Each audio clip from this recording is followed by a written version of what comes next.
The cafeteria had been transformed. What was once a fluorescent-lit lunchroom now shimmered with hanging fairy lights and paper lanterns. Folded programs rested neatly on white-clothed tables, each one centered with a mason jar of flowers and a small tent card that read. There was a hum of anticipation in the air, not yet a crowd, but the quiet kind of energy that arrives before something important. And in the far corner, standing just outside the pool of curated light, was Marco. Welcome to Innovation Night. He wasn't dressed for the event, not really. No tailored suit, no pressed collar, just a navy button-down, sleeves rolled past his forearms, jeans clean but faded, boots scuffed at the toes. Around his neck hung a camera, vintage and worn, the leather strap cracked with age. He adjusted the lens slowly, methodically, letting the rhythm of setup settle his nerves. He wasn't here to mingle or be seen. He was here to work. But that wasn't entirely true, and he knew it.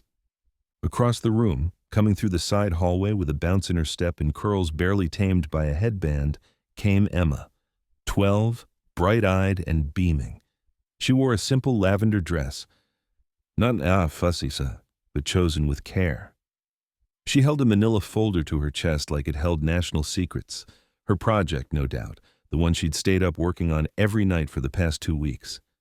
Her eyes scanned the room until they landed on him. Her whole face lit up. She ran over, careful not to draw too much attention, and wrapped her arms around his middle before he could fully turn to greet her. Marco bent down, pressing a kiss into the crown of her hair. "You made it," she whispered. He smiled against her hair. "Wouldn't miss it." Emma pulled back and looked at him, her hand still holding his shirt. "You look nice." Marco chuckled, brushing some dust from his sleeve. "Well, I figured I should at least iron something." She scrunched her nose. "You ironed that?" "I tried." Emma laughed, light and genuine. He loved that sound. It made everything else, the bills, the overtime, the aching feet, feel like background noise. "Hey," she said, growing a little more serious. "You're going to stay for the whole thing, right? Even after pictures?" Marco nodded. "You bet. Front row with my fancy camera and everything." She looked relieved, then excited. "Good, 'cause I think I might win." He leaned in, mock whispering. "I know you will." She gave him a quick squeeze and dashed off toward her classmates. Marco watched her go, his chest tight in the best way. He wasn't a parent who belonged in these rooms, not really. Not in the way some of the others did. He didn't sit on the PTA, didn't have a matching Lexus in the drop-off line, didn't know the secret handshake of fundraisers and silent auctions. But his daughter had just looked at him like he was the most important person in the room. And for tonight, that was more than enough. The blazer had belonged to his brother. Too broad in the shoulders and too short in the sleeves. It bunched awkwardly when Marco lifted his camera, and the lining scratched faintly at the inside of his wrists. But it was clean, pressed the best he could manage, and just formal enough to avoid questions. He'd debated wearing it at all, but Emma had asked just once. In that quiet way, she made big requests sound small. "Will you dress a little fancy, just so we match?" So here he was, standing near the back of the auditorium turned ballroom, adjusting his collar, wishing his boots didn't squeak on the polished gym floor. A makeshift chandelier spun slowly from the rafters, casting soft gold light onto the crowd gathering below. Parents laughed politely as they floated between tables draped in deep blue linens, sipping sparkling cider and wine. Servers moved silently through the aisles with trays of hors d'oeuvres. There was a string quartet near the corner, tuning quietly. Marco raised his camera, an old Canon AE1, film, not digital, resting his fingers naturally on the shutter button. The strap, cracked and softened with time, bit faintly into his neck. It had split just slightly at one edge, a frayed thread curling like it wanted to unravel but hadn't quite committed. He kept meaning to replace it. He never did. As he scanned the room through the viewfinder, the lens became a barrier, a familiar wall. Through it, he didn't have to meet eyes or explain who he was. He could disappear into his work, let the camera do the talking. A few parents glanced at him, quick sideways looks, the kind reserved for hired help and unfamiliar faces. One man in a sleek charcoal tuxedo leaned in to whisper something to his wife, and she smiled the way people do when they're trying not to laugh too loudly. Marco knew that smile. He'd seen it when he brought store-brand snacks to the kindergarten picnic and when he wore his steel-toe boots to parent-teacher night. It wasn't cruel, exactly, just distant, just enough to remind him he was orbiting the room, not part of it. He shifted his weight, suddenly aware of how the sleeves pinched when he moved his arms. His thumb brushed the edge of the strap again, worn, out of place, like him. And then her. Emma emerged from the side hallway, her curls bouncing, her cheeks already flushed with excitement. She spotted him in an instant and wove her way through the growing crowd with practiced ease, like she belonged here, like she was made for this moment. When she reached him, she didn't say anything, just slipped her hand into his. Marco looked down, her small fingers wrapped around his like they'd always belonged there. Her palm was warm and confident, her grip firm. She didn't care about the blazer or the strap or the way people glanced at him like he had wandered into the wrong story. "You good?" she asked, tilting her head up. He nodded, throat tight. "Yeah," he managed. She smiled, then gave his hand a gentle tug. "Come on, you have to see where they put my project." He followed her, the crowd parting slightly as she led the way. And for the first time that evening, Marco didn't feel like an outsider. He didn't feel small or misplaced, because in that moment, with his daughter beside him and her hand in his, he wasn't just there to take pictures. He was seen. He was chosen. He belonged. The room shimmered with practiced elegance, the kind of beauty that wasn't born but arranged. Strategically placed floral centerpieces, perfectly dimmed lights, napkins folded into little crowns.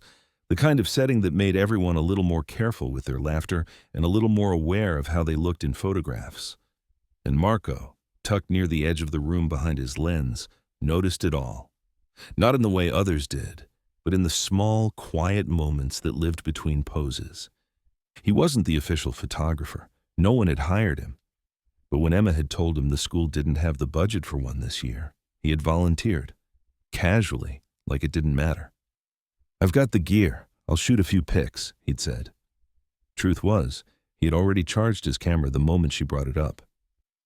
He moved quietly between tables and conversations, always at the edges, always out of the frame. The parents posed in front of the school crest backdrop with practiced ease, arms around each other's waists, kids nudged into the center. Flash, smile, flash again. Marco rarely had to ask anyone to say cheese. They were already ready, polished, perfect. And yet the best shots weren't those. It was the way a dad knelt down to tie his son's shoe just off stage. The way a mom smoothed the back of her daughter's dress after a hug. The flicker of nerves in a student's face, right before awards were about to be announced. The proud, silent tears of a teacher watching her shyest student wave from the podium. Marco caught it all. No one thanked him. No one really noticed him. He was a pair of hands with a lens, a figure slipping in and out of sight like a shadow that knew how not to interrupt. But that was fine. He didn't need to be in the picture. He just needed to see it. And there, at the center of his favorite frame, was Emma. Her project stood on an easel beside the far window, a mixed media piece, paint and photography and words, somehow fused into something both childlike and surprisingly thoughtful. She had titled it, "Seeing Things Differently." A swirl of color surrounded a photograph she'd taken of their old apartment window, its cracked frame painted gold, her handwriting looping across the bottom. Beauty doesn't always ask permission. She hovered near it like a curator, answering questions from curious parents and teachers. Marco watched from behind his viewfinder, capturing the way her eyes sparkled when someone asked why she'd used broken glass in her collage, or how she tucked her hair behind her ear when explaining the theme. She wasn't showing off. She was just alive in a way he rarely got to see outside their apartment. Through the lens, she looked older, not grown, but growing. Marco took another photo, no flash, just ambient light, and lowered the camera for a moment. Watching her, pride burned through the center of his chest. Not the kind you announce, the kind that anchors you, that reminds you why the long hours and early mornings are worth it. Across the room, a teacher waved him over for a group shot, and Marco nodded, lifting the camera again. He moved quietly, efficiently, helpful, invisible. But through that glass, he saw everything. And tonight, he didn't need to be seen, because the one person who mattered already knew he was there. The first sign of Julian Hartford's arrival wasn't the sound of his voice, it was the shift in the room. Like a ripple moving through still water, conversations softened, bodies subtly turned, and laughter took on a performative edge. Teachers straightened their posture, board members tucked away their phones, and parents who had just been debating dessert options now smiled with just the right amount of restraint. Then came the voice, loud, confident, rehearsed to feel unrehearsed. "Hope I didn't miss the main event," Hartford boomed, his tone walking the line between charming and condescending. His blazer was tailored within an inch of its life, dark navy with a sheen that caught the light every time he moved. The open collar of his shirt revealed just enough tan to imply a vacation the rest of the room couldn't afford. His smile was wide and white and landed on everyone without fully touching any of them. He was flanked by two assistants, one carrying a leather portfolio, the other already scanning the room for someone worth networking with. Marco didn't need to ask who he was. The man radiated money, control, and that smooth, polished arrogance that came from knowing you'd never had to clear your own dishes. Julian made his way through the crowd like a politician, handshakes and shoulder claps, punctuated with phrases like, "How's the little one doing?" and "I read your piece in the alumni journal. Brilliant stuff." Every comment felt custom, but they all came from the same template. A few parents leaned in closer when he passed, eager to brush shoulders with someone whose name carried weight outside of PTA meetings. Marco stood back, half hidden near the refreshment table, camera in hand. He adjusted his focus, not just on the lens, but on his posture. He'd been doing fine up until now. Invisible was comfortable. But now, standing in the same room as that, he felt like a smudge on a crystal glass. Hartford's eyes swept the space like a scanner until they landed briefly on Marco. Just a flicker, but it was enough. That 1-second glance labeled him. The help. The guy with the camera. Not a peer. Not worth the handshake. Marco looked away before the man could offer one of those smiles, more pity than kindness. He reached up, almost without thinking, and adjusted the frayed strap of his camera. A nervous habit, maybe. Or armor. Across the room, someone handed Julian a flute of sparkling wine. He took it with a grin that said he was used to being handed things. When Hartford finally spoke again, it was louder than necessary. "Looks like we've got quite the turnout tonight," he said, raising his glass. "Can't wait to see what these future geniuses have come up with. Hopefully not an app that replaces board chairs." Laughter rolled through the room. Safe, flattering, easy. Marco didn't smile, because while Julian Hartford worked the room like a showman, posing for photos and shaking hands he'd never remember, Marco stood off to the side, camera steady, catching what the spotlight missed. And even from the edge of the room, he could tell. This man wasn't here to see the kids, he was here to be seen. The applause from the last student presentation was still fading when Julian Hartford, drink in hand, turned to survey the room like a man scanning property he already owned. His tie had been loosened just enough to seem approachable, though every stitch of his suit still screamed tailored authority. He was surrounded by a small cluster of donors and board members, the kind of people who laughed before the punchline and nodded even when nothing had been said. Marco was near the back, crouched beside a table adjusting the angle on a group shot he had just taken of the student volunteers. His camera hung from his neck, the frayed strap rubbing against the nape of his neck, but he didn't notice. He was focused on getting the lighting right, making sure every kid's smile was caught in that brief flicker of flash. He stood up slowly, backing away to review the photo when he heard it. "Who let the help mingle?" Hartford said, loudly enough that it cut through the ambient hum of conversation. The laughter that followed was the worst kind. Unsure, brittle, complicit. Some people chuckled because they thought they were supposed to. Others looked around for cues. A few smiled tightly and said nothing at all. No one outright protested. That would have required discomfort. And discomfort was not on the menu tonight. Marco froze mid-step. He didn't turn around. He didn't need to. The tone was unmistakable, and he knew it was meant for him. The man wasn't looking for an answer. It wasn't a question. It was a warning wrapped in a joke. He stood still, eyes locked on the LCD screen of his camera as if studying the image, but his fingers had gone slack. Emma, across the room, had heard it too.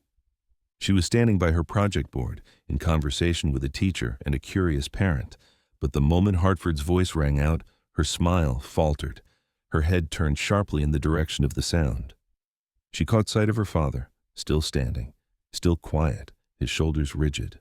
Her eyes narrowed. Marco finally lifted his head. The crowd had moved on, mostly. Someone had made a joke about the food. Another parent was praising the lighting. Hartford, already distracted, was now laughing with a pair of executives near the donor plaques. The moment had passed, at least for them. But not for Marco, and not for Emma. He slowly walked back to the edge of the room, setting his camera down gently on a side table.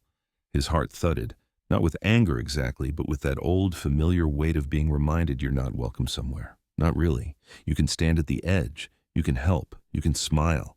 But don't mistake yourself for someone who belongs. He didn't look toward Emma. He didn't want her to see him like that, small. But she had already seen. She was watching. Her hand tightened around her art folder. She turned back toward her project, but her voice was quieter now, more clipped. Something had shifted, and across the room, Julian Hartford kept smiling, oblivious. But that was about to change. Emma stood near her project, hands folded tight in front of her. She wasn't listening to the teacher anymore. Not really. The words blurred past her ears, something about her creative use of materials, the layers of texture in her collage. She nodded politely, smiled the way she knew she was supposed to, but her mind was somewhere else. She had heard it, clear as the string quartet's tuning fork, that voice, that sentence, that laughter. Who let the help mingle? It was the kind of joke that might have floated over her head a year ago, but not now, not at 12, not after hearing how people talk when they think kids aren't listening. She'd heard the tone behind it, the dip in the voice that meant her dad wasn't being included. He was being dismissed. She glanced across the room and found him, standing near the side wall by the refreshment table, camera straps slack around his neck, posture stiffer than usual. He wasn't moving, wasn't taking pictures, just standing there, hands in his pockets like someone trying to take up less space. Her throat tightened.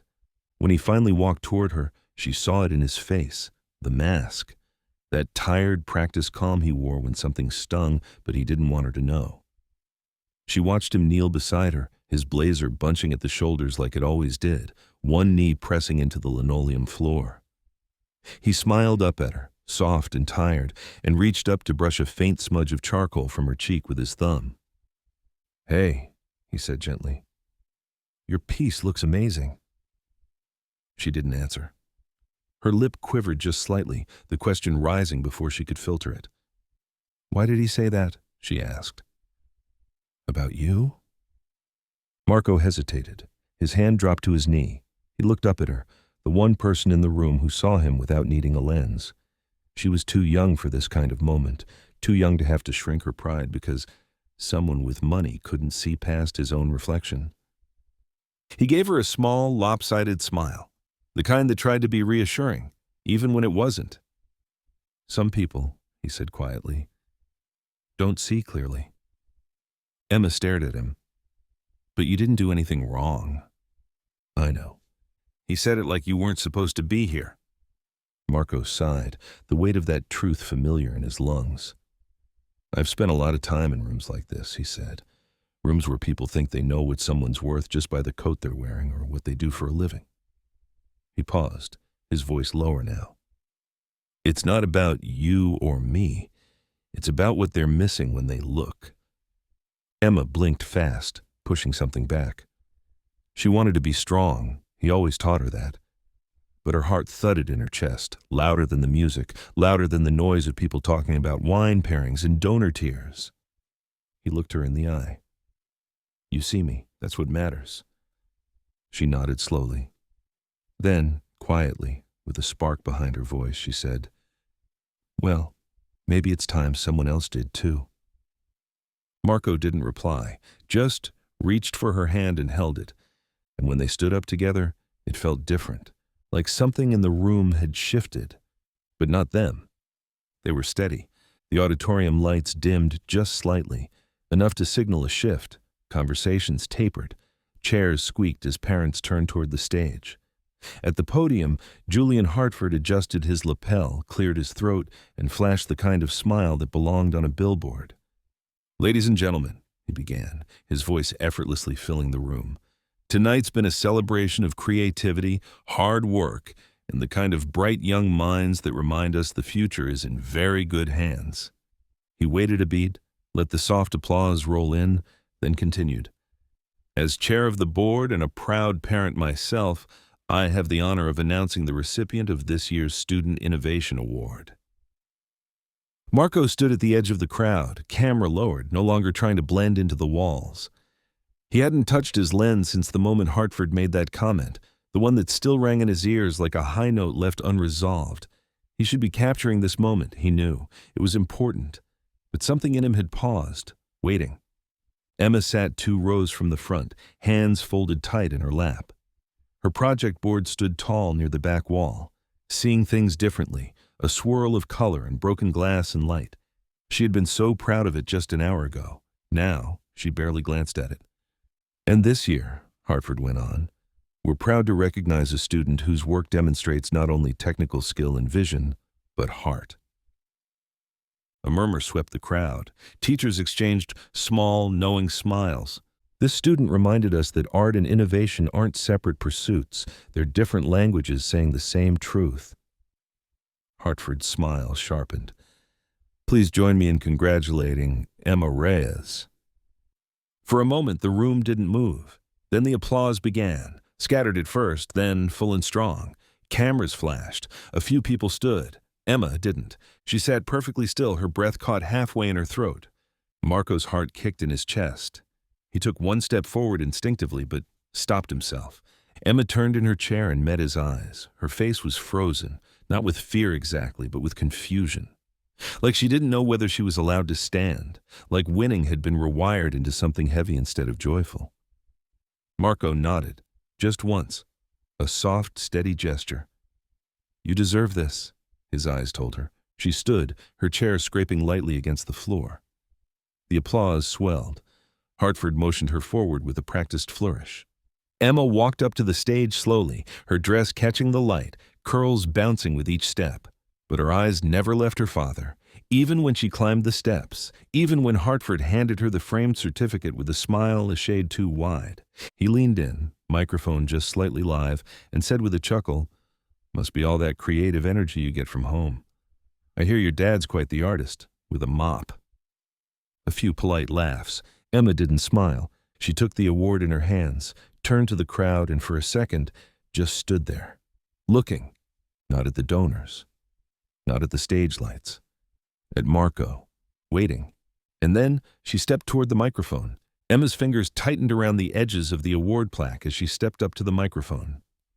The lights above her were hot and sharp, casting long shadows on the floor behind her, her heart beat too fast, thudding like it wanted to run ahead of her. She could hear it in her ears, louder than the polite applause still trickling through the auditorium. She wasn't ready for this. Not like this. Julian Hartford stood beside her, grinning like he was posing for a photo that hadn't been taken yet.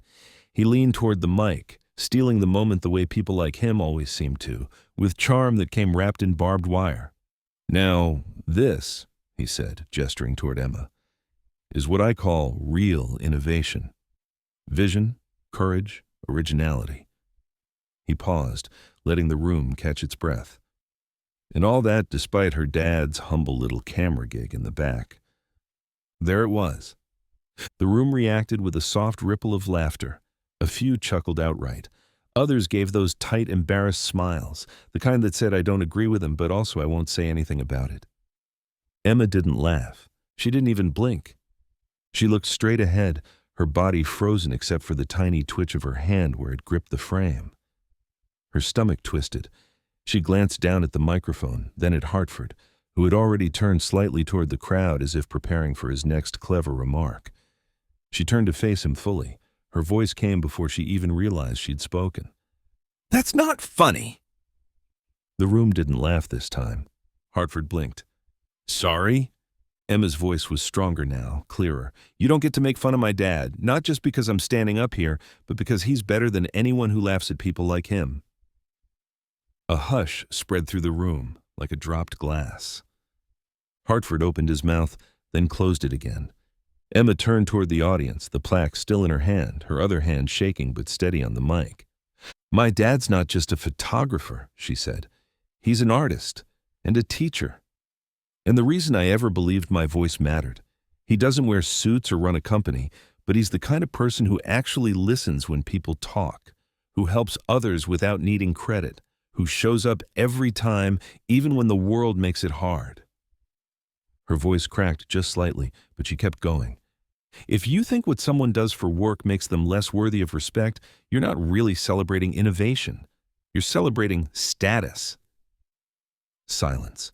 Then, somewhere near the middle row, a parent clapped once. Then again, a few more joined in. Quietly, cautiously. Emma stepped back from the microphone, her cheeks flushed and her eyes wet, not with embarrassment, but with something fiercer. She looked out toward her dad. Marco stood completely still, his camera hung from his neck, forgotten. His eyes were locked on hers, and in that moment, the space between them disappeared. He didn't smile. Not yet. He just breathed deep and slow, like someone finally seen. Emma stepped back toward the microphone, the plaque still clutched tightly in both hands. But now it felt like just a piece of wood and glass, something weightless compared to what was pressing in on her chest. The silence was thick. A few people shifted in their seats, unsure of what would come next, unsure if they were supposed to clap or just wait for someone to make it comfortable again. She cleared her throat once, quietly. Then again. Her voice, when it came, was barely above a whisper. "I was going to thank the school," she said, looking down at the edge of the podium. "I had a whole little speech planned about teamwork and learning and how proud I am to be part of this program." She glanced up, eyes scanning the rows of faces. Most were still, polite, curious, but a few, especially the kids, were locked in, wide-eyed and holding their breath. "But something happened," she continued, "and I don't think I can say those words now. Not before I say this." She looked toward the back of the room where Marco stood frozen, his hand now gripping the back of an empty chair. Her gaze found his and it grounded her. She inhaled deeply and turned back to the crowd. "Someone joked about my dad earlier," she said. "Called him the help." A couple people shifted uncomfortably. Julian Hartford looked off to the side, his smile gone, his drink untouched. "He's not," Emma said, louder now. "He's not just the guy with the camera. He's not just someone who cleans up or keeps things organized or stays quiet in the background. He's not just the help. He's the reason I know how to help in the first place." Her words started slow, but they built, like something she'd been holding inside for a long time, finally found a way out. "When I was little and our heater broke during a snowstorm, my dad turned the oven on and built a fort in the kitchen so we could stay warm. When we couldn't afford art supplies, he gave me scraps from work, wood, wires, broken things, and said, 'Create with what you've got.' When I was scared to speak at last year's assembly, he wrote me a fake crowd of cartoon faces so I could practice without fear." She smiled, faint but real. "My dad doesn't have a degree in design. He doesn't talk about innovation or disruption or whatever, but he's the most creative person I know. He sees beauty in broken things. He sees possibility in what other people throw away." Now she paused, the words hanging like quiet music. "Everything I've made, everything I've ever been proud of started because he told me I could. Because he showed me that you don't need money or titles or a perfect life to make something meaningful. You just need heart, and patience, and courage." She looked down at the plaque in her hands, then back up again. "So I'm proud of this award, but I'm more proud that I got to share it with him, because whatever innovation I've shown, it came from watching him." She stepped back from the mic, trembling and strong all at once. And for a second, just a second, no one clapped. Not because they didn't want to, because they were still processing the sound of truth. The silence after Emma stepped away from the microphone was the kind that vibrated, not empty, but full of something real. A beat passed, then another. You could hear a cough in the back, The hum of the overhead lights, the soft creak of someone shifting in their chair. But no one moved. No one breathed quite right. It wasn't awkward. It wasn't uncomfortable. It was reverent. Because what had just happened wasn't a speech. It was a shift. And then softly, someone clapped. Just once. A clean, open sound from somewhere near the second row. A teacher maybe, or a parent who'd been on the verge of standing the whole time. One clap became two, two became four, and then the whole room found its hands. But this wasn't the kind of applause that rolls out automatically like the end of a musical number. It wasn't the mechanical patter of obligation. It rose slowly, grew honestly, and filled the air not with noise, but with meaning. Marco didn't move. Not at first. He stood with one hand still resting on the back of the chair in front of him, his camera hanging forgotten against his chest. The world blurred around the edges. His daughter, standing on stage with flushed cheeks and a trembling chin, looked taller than she ever had. She wasn't looking at the crowd. She was looking at him. And in her eyes, he didn't see fear. He didn't see shame. He saw pride. Fierce, unshakable. He exhaled like he hadn't realized he was holding his breath. Hartford, still at the podium, shifted uncomfortably. His smile was frozen now, not in place, but in failure. His jaw worked silently for a second, as if chewing on a line that wouldn't come out clean. His eyes flicked toward Emma, then toward the audience, now on its feet in scattered clumps. He looked like a man trying to pull attention back toward himself, and realizing, with dawning horror, that it had already left. The applause continued. Not thunderous, but firm, respectful. The kind of clapping that says, "We see you, we heard you, and we mean it." Emma stepped off the stage slowly, clutching the award close. She didn't hurry, didn't look for direction. She walked like someone who had nothing left to prove. Marco finally moved. He took one step forward, then another. And when she reached him, she didn't speak. She just walked into his arms like that was where she'd been headed all along. He held her tightly and whispered, "You didn't have to do that." Emma pulled back just enough to meet his eyes. "I know." She smiled, this time a real one. "I wanted to." The applause began to fade now, but something had already changed in the room. It wasn't just a standing ovation. It was a reckoning, a mirror turned toward people who hadn't realized they needed one. Hartford cleared his throat. "Well," he said, voice strained, "that was quite moving." No one was looking at him, and for the first time that evening, Julian Hartford understood what it felt like to be invisible. Emma stepped off the last stair of the stage slowly, the applause still murmuring in the air, like the soft hush of a tide pulling back. Her cheeks were warm, but her spine was straight. She didn't rush, didn't look down at the floor or back at the crowd. Her eyes locked on the only face that mattered. Marco stood just a few feet away, his camera forgotten at his side, arms slightly open like he wasn't sure if he was allowed to reach for her yet. His mouth parted, but no words came. His throat tightened around them. She crossed the space between them without hesitation and threw her arms around his waist, burying her face into his chest. He caught her instantly, instinctively. His hands closed around her shoulders like he was afraid to let go. The warmth of her body against his, the certainty in her grip, undid something in him. Not all at once, but slowly. Like a knot loosening in the center of his chest. Marco bent down, crouching so they were face to face, forehead to forehead. He could see the shine in her eyes, the tension still lingering in the corners of her mouth. But beneath it was something steadier, braver. He cupped her cheek gently, his thumb brushing against the dampness just under her eye. "You didn't have to do that," he whispered. Emma looked at him, her arms still looped around his shoulders. "Yes, I did." Marco blinked hard, breath catching. "I didn't like how he talked about you," she said. "And I didn't like how everyone laughed like it was okay." Her voice wasn't angry, it was honest. "You don't let people talk like that about someone you love," she added. "Not when they don't know anything about who they are." He felt the air shift again inside his chest, not like something collapsing, but like something expanding. For so long, he'd worn his silence like armor.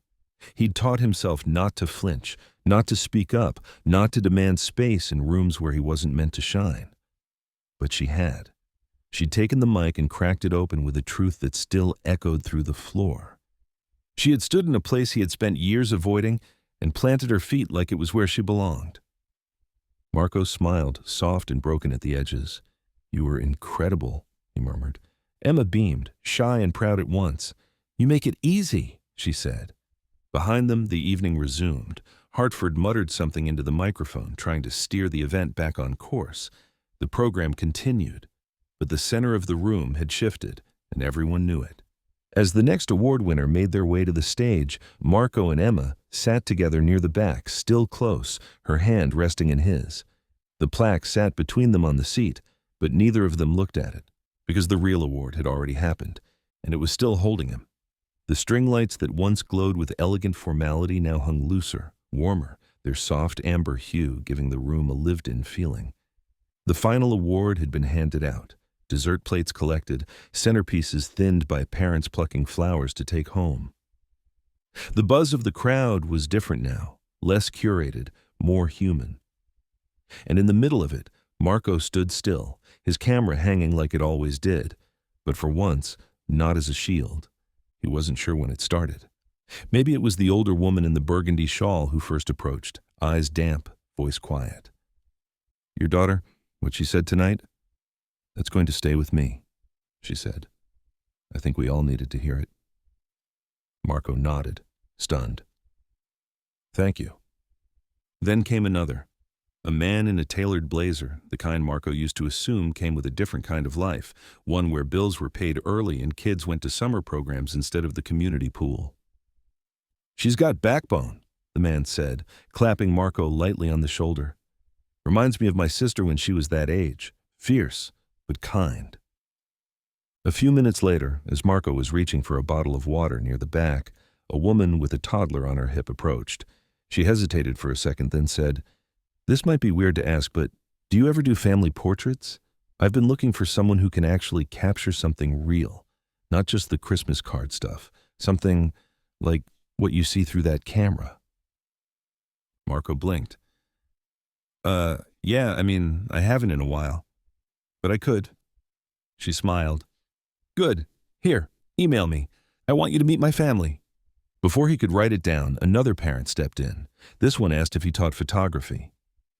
"My son's been obsessed with old cameras lately," the father said.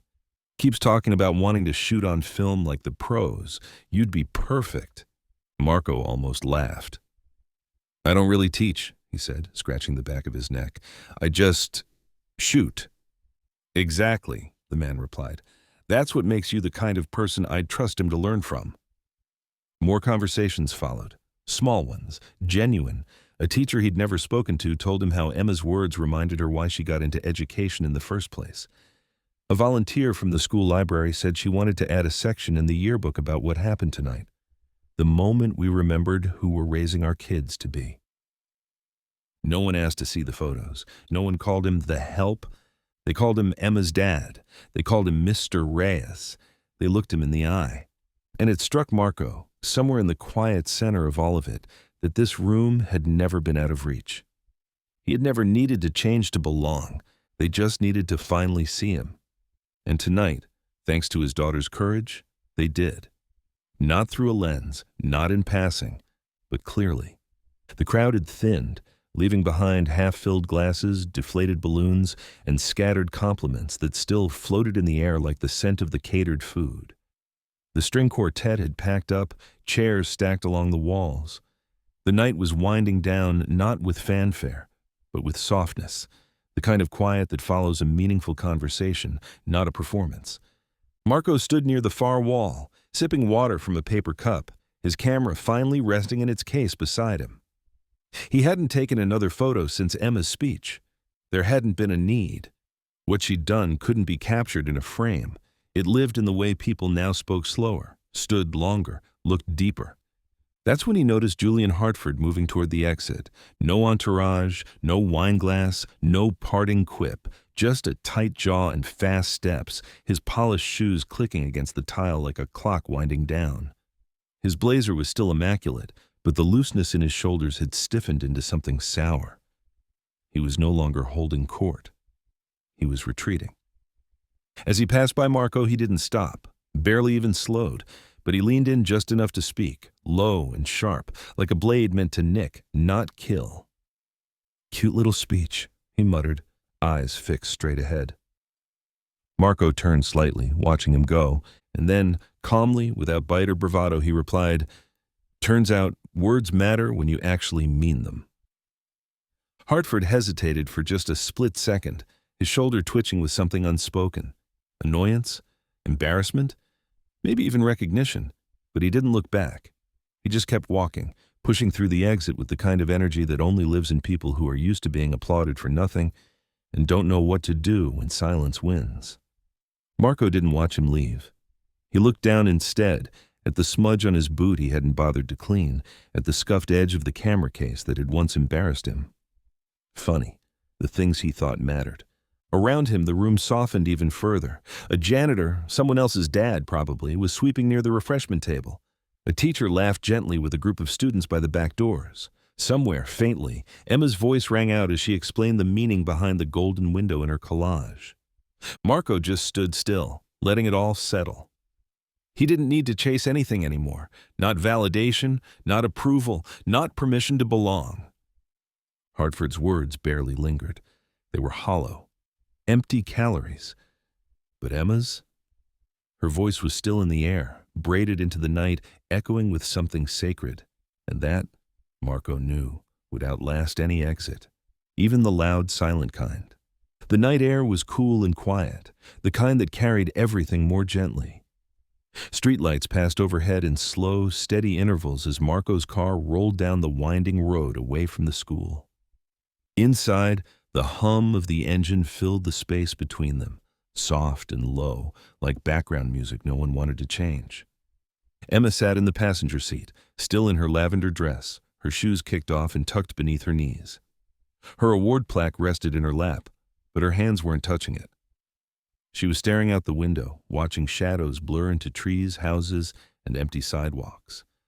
Marco glanced over once, just to check, expecting the adrenaline crash or the self-conscious questions that sometimes followed big moments. But Emma didn't look nervous. She looked thoughtful. "You okay?" he asked, one hand on the wheel, the other lightly drumming against his knee. Emma turned toward him slowly. "Yeah," she said. "I think so."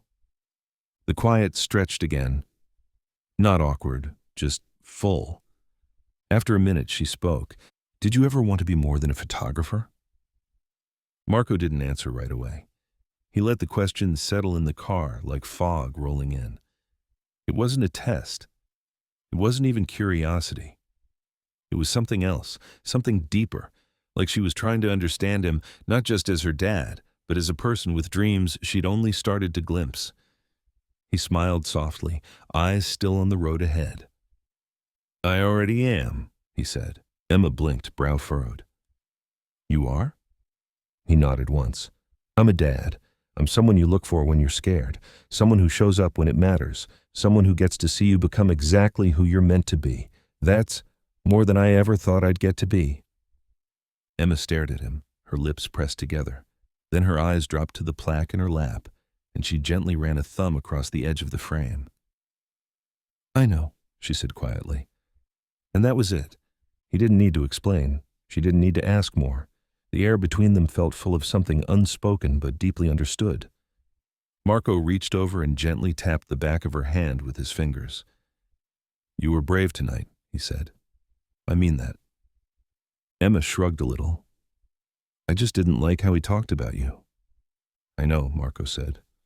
"But standing up when everyone else is quiet, that's not easy. That's not small." She didn't respond, but her hand turned over, palm facing up, and she let his fingers wrap around hers. They drove the rest of the way in comfortable silence, the city lights dimming behind them, giving way to familiar streets and quiet porches. When they pulled into their driveway, Marco turned off the engine, and the car gave a gentle shudder. Neither of them moved at first. Emma looked at him one more time before they got out. "You're more than what people see," she said, not as reassurance, but as fact. Marco smiled, that same small, quiet smile he always saved just for her. "So are you, kiddo." The house was quiet when they walked in, the kind of late evening stillness that wraps around you like a warm blanket. The hallway light hummed faintly overhead, and the smell of lavender laundry detergent lingered in the air. Emma's hoodie had been left draped over the banister earlier, half folded, half forgotten. Marco dropped his keys in the ceramic dish near the door, the sound small and familiar. Emma kicked off her shoes without a word and padded into the kitchen, the award still tucked under her arm like a book she wasn't done reading. "Fridge?" she asked, already reaching for the tape. Marco nodded from the doorway, arms crossed loosely. "Fridge." She pulled off a piece of tape with a satisfying rip and held the plaque up to the light. The glass caught the kitchen bulb, throwing a faint rainbow across the tile floor. She smiled, not for the award, but for the moment. Then she centered it on the freezer door and pressed the edges down carefully, smoothing them like it mattered, because it did. Right beside it, yellowing slightly with time, was one of Marco's old photographs. It had been there for years, taken on a film camera back when he still developed roles in the bathroom sink. It showed a single swing hanging from a gnarled tree limb at sunset. The colors were soft, faded gold, washed blue, and a gentle orange that barely touched the frame. He'd always liked that one. Emma had once told him it looked like hope. He hadn't known what to say at the time. Now, standing in the doorway, watching her line up the edges of her certificate next to it, he understood. It wasn't just the swing. It was the empty space, the stillness that felt like a beginning. She took a step back, arms crossed like a curator inspecting her gallery. "I like how they look together," she said. Marco nodded. "Me too." She glanced over at him. "Do you ever miss taking pictures like that?" He shrugged gently. "Sometimes, but I think tonight I got something better." Emma tilted her head. "Like what?" He looked at her for a long second. "You." She rolled her eyes, but her smile betrayed her. "That's cheesy." "Yeah, well," he said, walking over and brushing her curls from her face. "I'm allowed one dad cliché per night." She leaned her head against his side just for a moment. The kitchen clock ticked softly behind them. Outside, the city moved on, unaware that something important had just been redefined inside a small kitchen with magnets shaped like fruit and a fridge door that now held two kinds of art, one faded and quiet, the other new and bold, and between them, a kind of legacy. Not written in ink or award titles, but in love, in courage, in the moments that deserved to be remembered, not because they were loud, but because they lasted. The coffee was still steeping when Marco sat down at the kitchen table, laptop open, fingers resting idly on the keys. Morning light filtered through the blinds in long golden stripes, casting uneven shadows across the wood. The house was quiet. Emma was still asleep, tangled in the covers, the kind of deep sleep only kids and the truly at peace can manage. He hadn't woken her. She'd earned rest after the night she had given them both. He sipped from his mug, opened his email, and began scrolling through the usual clutter. Discount offers, newsletters he never unsubscribed from, a reminder about an overdue library book. Then he saw it. Subject: Photography Inquiry. Youth Summit. He almost skipped it, assuming it was another mailing list or some automated request. But something in the sender line caught his eye. It was local, a non-profit he'd never heard of. He clicked. "Hi, Marco. My name is Camilo Porter, and I'm the program director at Horizon Collective, a youth leadership nonprofit based here in the city. We host events for teens from underserved communities, bringing in mentors, artists, speakers, and creators from every walk of life to help them see what's possible beyond their zip code. I was sent a clip from last night's school gala, specifically the part where your daughter spoke. First, let me say, it was one of the most honest, moving things I've seen in a long time. And second, we'd love to hire you. We're hosting a leadership summit in 3 weeks and need a photographer.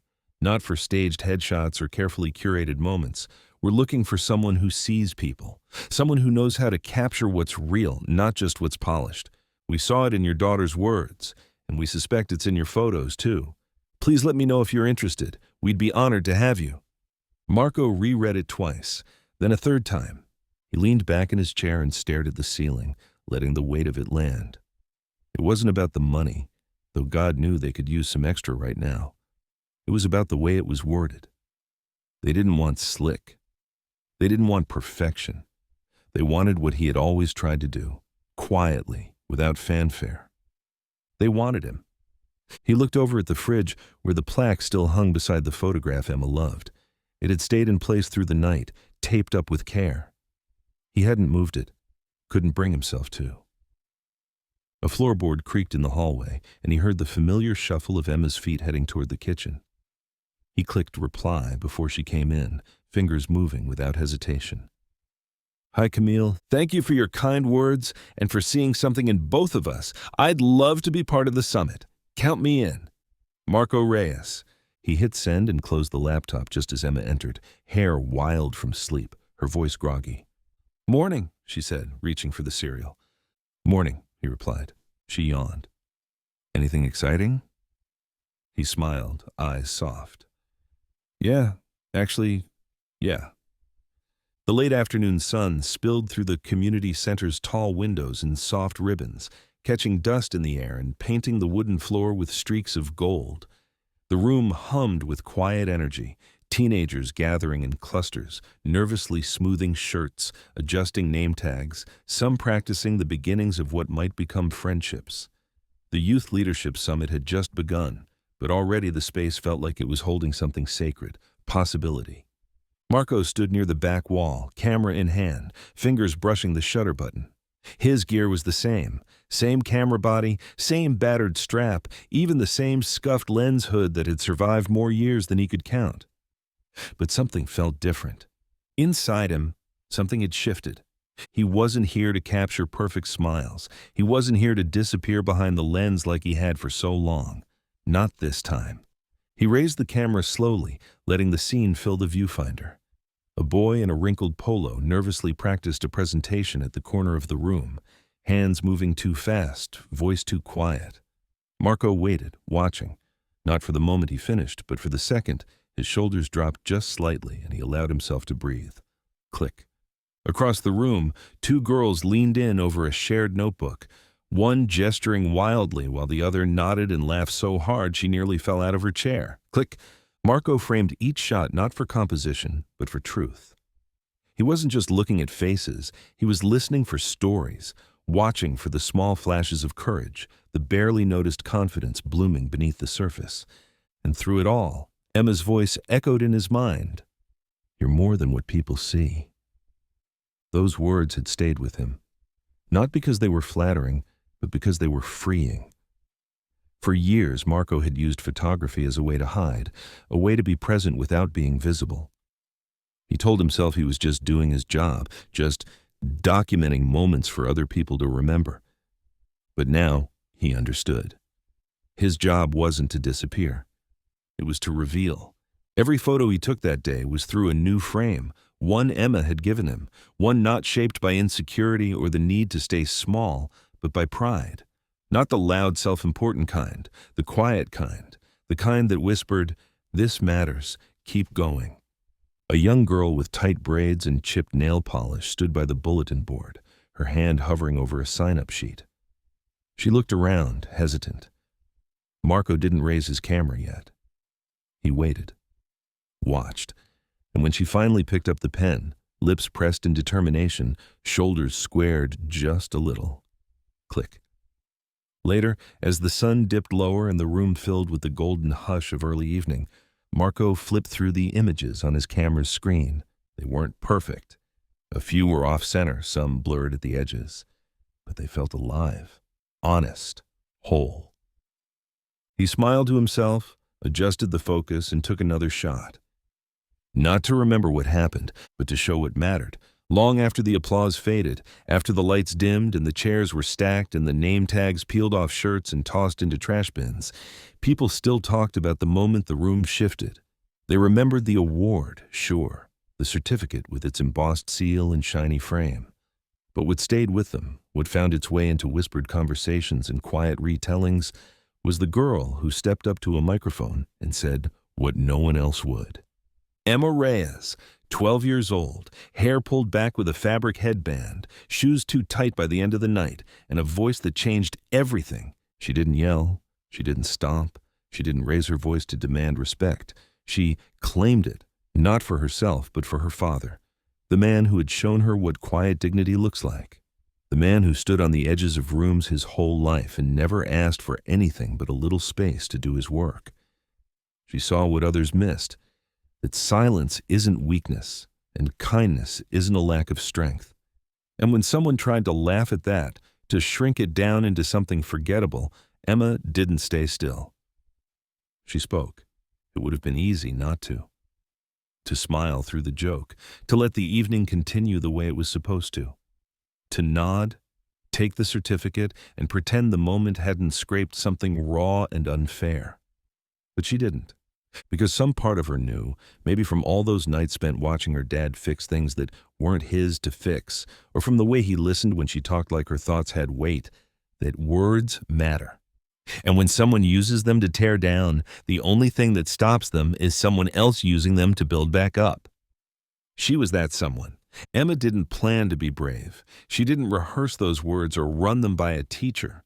They came from a place deeper than preparation. They came from love. From justice, from the ache of seeing someone you admire reduced to a punchline by people who didn't know the first thing about worth. And in doing so, she reframed the entire night. The gala wasn't about donors or photo ops or press releases anymore. It was about a girl who reminded everyone what courage actually looks like. A girl who made adults sit up straighter and rethink the power of a child's voice. A girl who proved that protecting someone's dignity is one of the highest forms of strength. The story, yes, includes Marco. His patience, his humility, his quiet presence, and the way he always showed up. But the story doesn't belong to him. Not entirely. It belongs to the girl who saw him clearly and made sure everyone else did, too.